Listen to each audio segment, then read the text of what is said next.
Halo,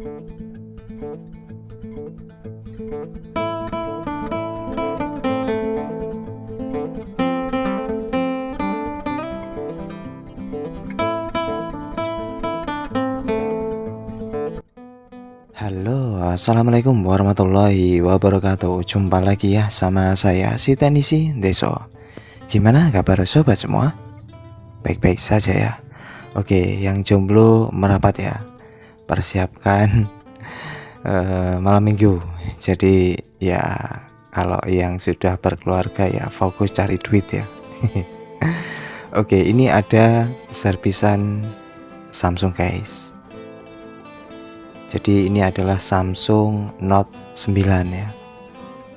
Nah ini HP ini itu milik subscriber, jadi ngakunya subscriber ya. Dan kebetulan yang terima itu bukan saya, yang terima itu ibu saya. Nah ini saya akan cek dulu ya. Ya ini adalah Samsung Note 9. Ini kita coba buka. Oh ada back cover ya. Jadi di nota itu keterangannya rusak mati total ya. Namun kayaknya pemilik ini sudah beli backdoornya ya. Dan ini saya terima itu dalam keadaan seperti ini. Jadi dengan disertai backdoor baru, nggak tahu yang lama ini kemana. Dan juga ya kondisinya terbuka seperti ini sudah ya. Wow, padahal ini HP kategori flagship ya. Sangat disayangkan sekali, keadaannya mengenaskan. Oke, kita akan bahas ya, sebetulnya ini rusaknya di mana. Secara fisik kita lihat memang retak 1000 ya. Yang kepo sih berapa harganya? Ini saya sertakan. Jadi HP ini tuh dirilis tahun 2018 ya. Dan harganya wow, amazing guys. Ini kategori flagship di brand Samsung. Ya ini kronologinya itu tidak tahu pasti ya. Yang jelas karena yang terima itu bukan saya tapi ibu ya. Jadi ya yang namanya ibu orang tua tidak tahu ya. Yang jelas dia hanya menerima. Ya ini saya buka baut-bautnya ya. Oke.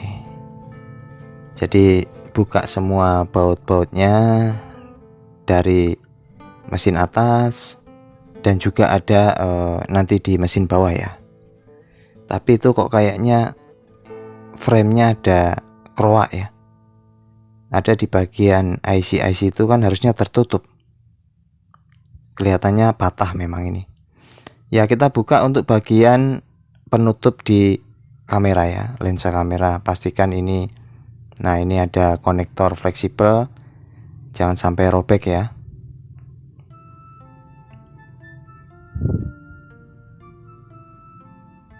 Nah seharusnya itu dia kayaknya memanjang ke bawah ya, ini framenya.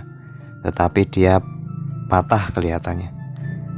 Ya ini sudah terangkat untuk frame atau tulangannya ya. Nah ini patah ini kelihatan.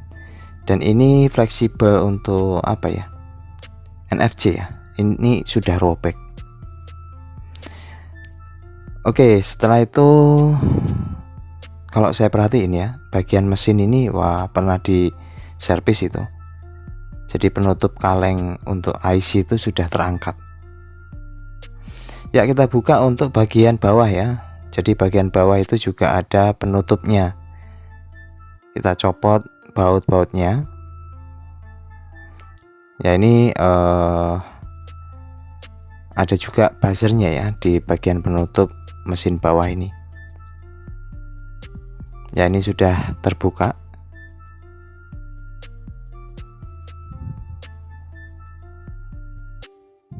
Dan saya merasakan seperti hangat ya. Oke saya copot untuk konektor baterainya.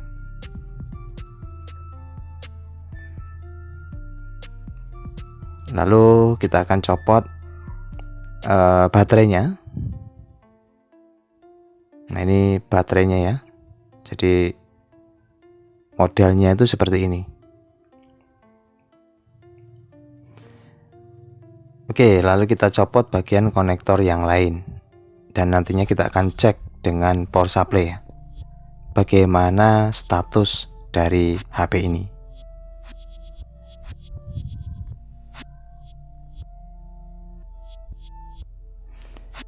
Oke, kita akan coba cek dengan power supply. Saya sambungkan kabel positif dan negatifnya, dan perhatiin jarum ampernya. Saat saya sebelum tekan tombol power, saat saya sambungkan positifnya, dia langsung naik jarumnya. Ini artinya kondisi mesin konslet ya, atau short before tekan off tekan power ya, before sok-sok Inggris. Jadi konslet sebelum ditekan power, itu maksudnya. Nah, ini artinya itu konsletnya itu di jalur VBAT ya. Ya, setelah kita cek ternyata HP-nya konslet guys, atau short sebelum ditekan tombol power. Untuk kasus yang seperti itu biasanya terjadi di jalur VBAT. Nah, jalur VBAT itu jika dia shortnya tidak full, kita mesti cari secara manual ya. Jika shortnya full, kita tembak MBR, insya Allah ketemu ya biang keroknya atau komponen yang konslet. Tetapi jika dia itu short kategori short sedang atau short kecil, mesti manual kita cari. Nah, ini saya cabut semua konektor, lalu SIM tray-nya, dan kita akan angkat mesinnya. Kita akan cari di mana letak konslet itu.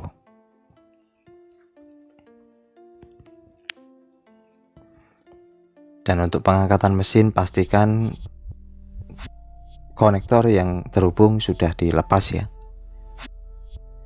Nah, ini kondisi mesinnya. Jadi pantas saja ya, di saat saya buka tadi terasa hangat ya mesin itu, karena memang konslet. Ya, untuk mencari konslet yang bukan full short itu secara manual itu agak susah ya, apalagi short kecil.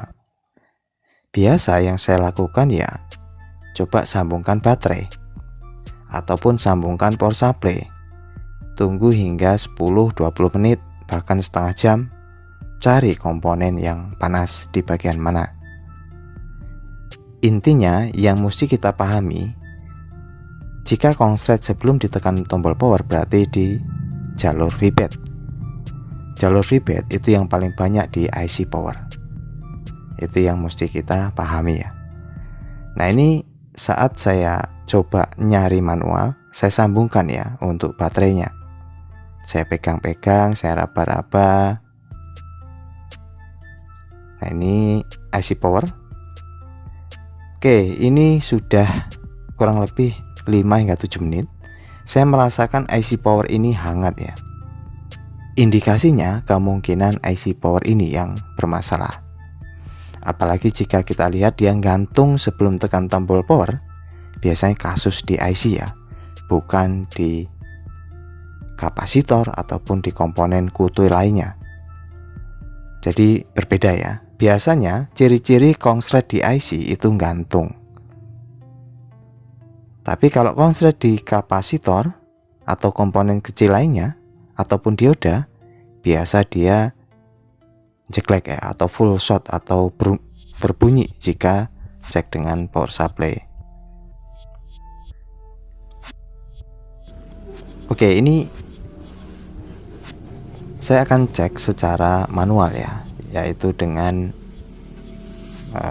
multitester analog untuk memastikan ya. Cek kapasitor di area IC powernya. Jika dia rata-rata konslet, berarti fix ya, IC yang bermasalah. Nah, ini kan bunyi semua ya. Kalau bunyi semua ini berarti kapasitornya konslet. Dan kita nggak perlu untuk coba satu-satu kapasitor dicopot ya. Tapi yang mesti kita lakukan, angkat saja IC powernya. Nah, ini saya akan eksekusi ya, IC powernya saya akan cut.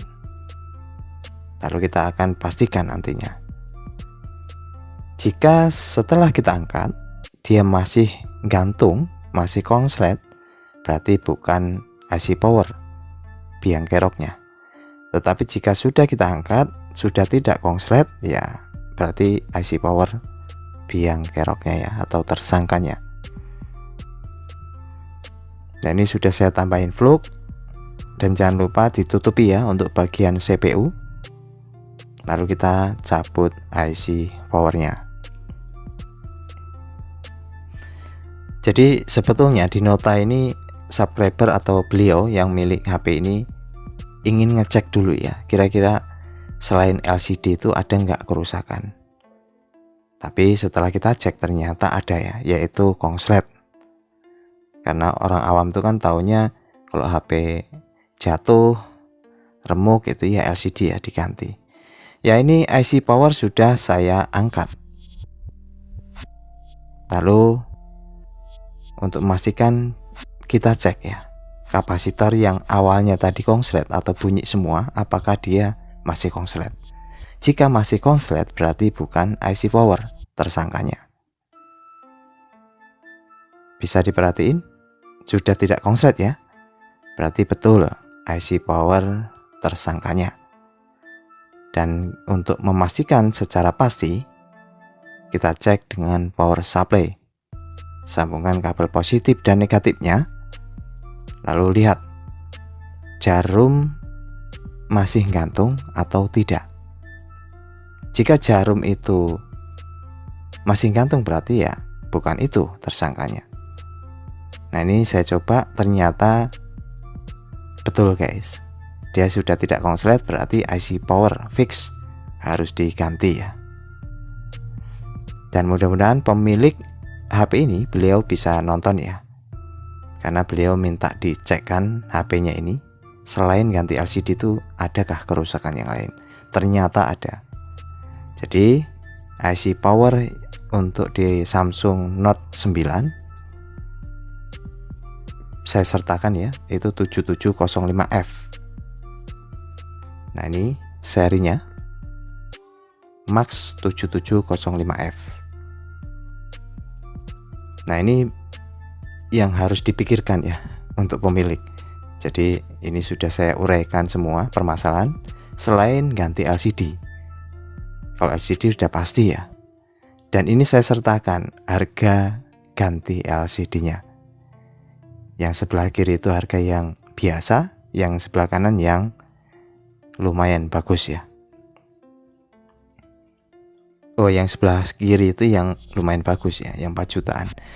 Jadi kesimpulannya, untuk langkah selanjutnya saya pasti akan konfirmasi dulu ya sama pemilik. Karena beliau itu datang bawa HP ini, saya tidak ada ya. Jadi intinya suruh ngecekin HP ini sebelum dicarikan LCD adakah kerusakannya lain. Ternyata konslet. Jadi harus ganti IC power dulu, lalu ganti LCD. Apakah worth it? Yaitu semua tergantung ya sama pemilik. Dan ya beginilah keadaannya. Nah, ini ada apa ya? Ada seperti penanya. Ya, ini nggak tahu persis ya kronologinya, karena jatuh atau korban KDRT, kekerasan dalam radio telekomunikasi. Iya, ini sementara ini dulu ya. Jadi untuk tahap selanjutnya saya konfirmasi sama pemilik. Mudah-mudahan pemilik nonton ya. Terima kasih, semoga bisa dijadikan manfaat. Dan ini ganti IC power sudah berhasil ya. Assalamualaikum warahmatullahi wabarakatuh.